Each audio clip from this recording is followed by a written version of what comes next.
नमस्कार दोस्तों, मैं आपका मित्र विकास त्रिवेदी और आप देख रहे हैं निखरता दर्पण। आज हमारे समाज में सुसाइड बहुत ज़्यादा हो रहे हैं। ज़्यादातर युवा वर्ग जो है सुसाइड की ओर अग्रसर है। थोड़ी सी उसे जीवन में प्रॉब्लम क्या आई, सुसाइड कर लिया। ना उसको माँ बाप की चिंता है, ना अपने समाज की, ना देश की। हमारे देश में सबसे ज़्यादा युवा वर्ग है, ये हमारे देश की ताकत है। और युवा ही हताश होकर अगर सुसाइड कर रहा है तो ये बहुत दयनीय बात है और इस पर बात करना बहुत ज़रूरी हो जाता है। इसी पर बात करने के लिए हमारे साथ हैं साइकोलॉजिस्ट डॉक्टर कंचन माथनकर। मैम, आपका बहुत बहुत स्वागत। नमस्कार। सुसाइड पे जब भी हम बात करते हैं तो हमारे माइंड में सिर्फ एक इमेज बनती है कि एक बच्चा फंदे से लटका हुआ है। और ये तस्वीर देख के हमारे दिलो दिमाग में एकदम डर सा लगने लगता है कि यार ये बहुत गलत किया इसने। सबसे जरूरी और पहला सवाल मैम यही कि सुसाइड करने की नौबत क्यों आ जाती है? क्या होता है ना कि जो एक्सपेक्टेशन है सोसाइटी की एंड खुद की, तो उस वजह से सुसाइड कर लेता है व्यक्ति। और माना जाता है कि कई साइकोलॉजिकल फैक्टर्स भी इसमें काम करते हैं, पारिवारिक कारण भी होते हैं जिस वजह से सुसाइड की जाती है। तो सबसे पहले मैम यही है कि अगर बहुत सारी प्रॉब्लम्स आ रही है, इतनी सारी प्रॉब्लम जीवन में है, तो छोटी छोटी बातों पे सुसाइड कर लेना ये उचित नहीं है। इसके लिए कैसे बचे, स्ट्रांग कैसे हो कि नहीं यार हो गया, ठीक है, हमने ये काम हो गया ना, मैं इससे लड़ूंगा। ये माइंड में कैसे आए ये? एक्चुअली क्या होता है ना, हमारा जब से बचपन से हमारा जो अपब्रिंगिंग होता है, हमारा पारिवारिक माहौल होता है, या हमारा कोई पर्सनालिटी डेवलपमेंट होता है, तो वो उन बेसिस पे होता है। जो कि एक तो माहौल हमारा, जो हमारी अपब्रिंगिंग है। पैरेलली इसमें एक चीज़ और है विकास, जिसमें कि है ना, हमारी कोपिंग स्ट्रेटेजी कैसी है ना, किसी भी समस्या का समाधान करने के लिए हम किस तरीके की टेक्निक्स यूज़ करते हैं। यहाँ पर इंडिविजुअल डिफरेंस की बात की जाती है। इंडिविजुअल डिफरेंस मीन्स एक प्रॉब्लम हो सकती है तुम्हारे लिए नॉर्मल है, हो सकता है मेरे लिए वो बहुत ज़्यादा सामान्य नहीं है ना। देखने का दृष्टिकोण, परसेप्शन, ये एक एक चीज़ है ना, हमारे जो बचपन से हमारी अपब्रिंगिंग है, हमने कितने फेलियर्स देखे हैं, हमने कितने पॉजिटिव लोग देखे हैं, है ना। ऐसे और हमारी expectation, societal pressure, economical condition, ऐसे बहुत सारे कारण हैं, है ना। कई बार आप देखते होंगे कोटा में, है ना, कि कितने बच्चों ने सुसाइड कर ली, सॉरी, जो बिकॉज ऑफ सोसाइटी का जो प्रेशर है कि हाँ तुम्हारे बेटे का नहीं हुआ, या इतने साल से प्रिपरेशन कर रहा है, कब होगा, हाँ, या तो तुम मोटी हो या तो तुम दुबली हो, या बहुत सारी चीजें हैं, मतलब ब्रेकअप्स हो सकते हैं। सुसाइड जो एक बहुत ऐसा टर्म है, जो बहुत संवेदनशील टॉपिक है, जिस पर आज हम लोग बात कर रहे हैं। मतलब कहने के लिए बहुत किसी ने सुसाइड कर ली, कहानी खत्म हो गई, बट कहानी कब से शुरू हुई थी शायद किसी को पता भी ना हो।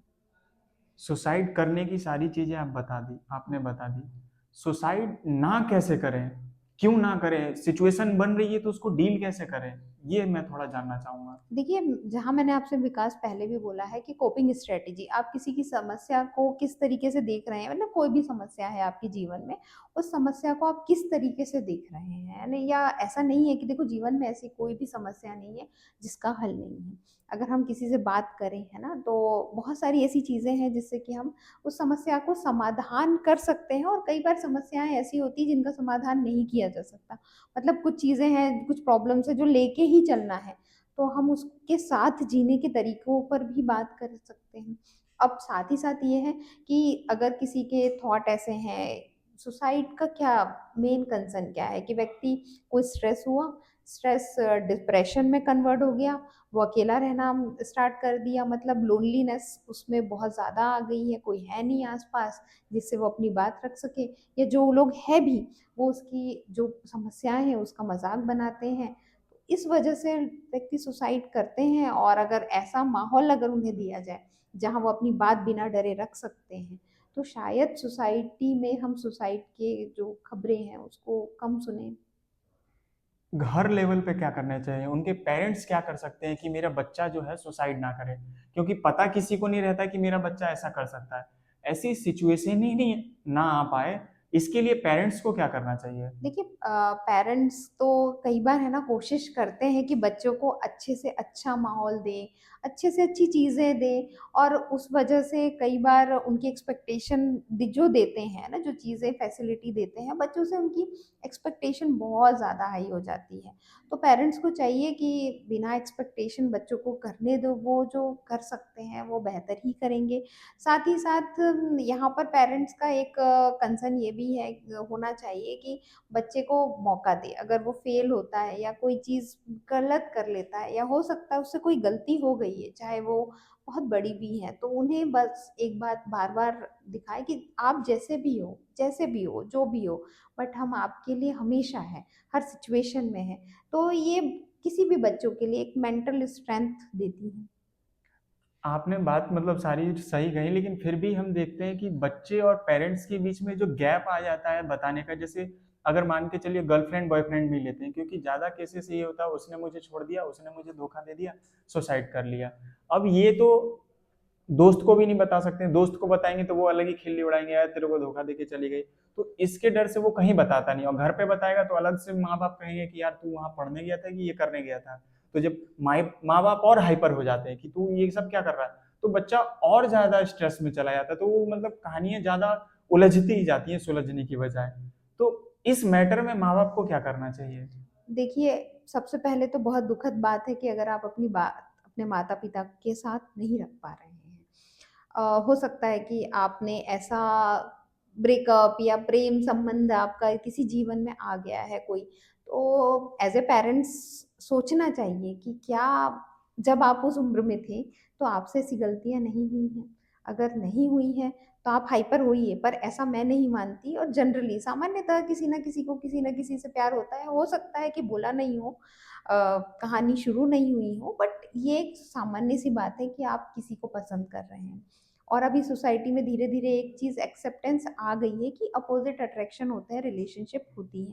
हाँ, अगर बच्चा अपने पेरेंट्स को ये बात नहीं बता पा रहा है, तो अपने से बड़े किसी को बताए जो घर में परिवार में हो। नहीं बता पा रहा है तो काउंसलर्स के पास जाके मदद ले सकते हैं। काउंसलर किस तरह उसकी मदद करेंगे? अ, ऐसा लगता है जैसे कई बार हम ट्रैप हो जाते हैं किसी रिलेशनशिप में या कोई टॉक्सिक रिलेशनशिप में चले जाते हैं। ऐसा नहीं it's for not male female दोनों के लिए जी जी है बिल्कुल। ना? तो यहाँ पर है ना टॉक्सिक रिलेशनशिप से कैसे निकलना है या आप कोई अ, मतलब हो सकता है कि आपकी ऐसी कुछ फ़ोटोग्राफ्स है या ऐसी कुछ है जो व्यक्ति के पास है जो मिसयूज़ हो सकती है। तो आपके पास लीगल एडवाइस और सही एडवाइस आपके पास होगी अगर आप किसी व्यक्ति के पास जाते हैं जो उस संबंध में आपकी मदद कर देगा। बहुत बहुत धन्यवाद मैम। ये टॉपिक बिल्कुल ही बहुत बड़ा है, और आप लोगों से गुजारिश है कि आप अपने माँ बाप से अपनी प्रॉब्लम्स को बताइए और सुलझाने की कोशिश करिए, उलझिए मत। ज़िंदगी तो अभी शुरू हुई है। बहुत बहुत धन्यवाद। थैंक